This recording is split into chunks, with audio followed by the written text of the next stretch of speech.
আসসালামু আলাইকুম। আমরা দারাজ থেকে একটা রিল অর্ডার করছি।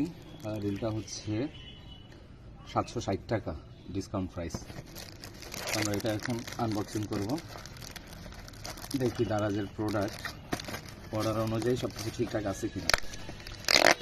যদিও ভাই এর আগে যতবার অর্ডার দিয়েছি সব কিছু ঠিকঠাক ছিল, কিন্তু এই প্রোডাক্টটা নিয়ে অনেক চিন্তায় ছিলাম কী আসবে। এখন দীর্ঘ প্রতীক্ষার পরে আমরা হচ্ছে আনবক্সিং। এই হচ্ছে আমাদের বক্স। এটা হচ্ছে এয়ার গ্রিন কালারের, এটা হচ্ছে এয়ার 1000। দেখি ইনশাল্লাহ ভিতরে কি আছে। এটার মডেল নাম্বার হচ্ছে এয়ার 1000। দেখি ভিতরে কি আছে।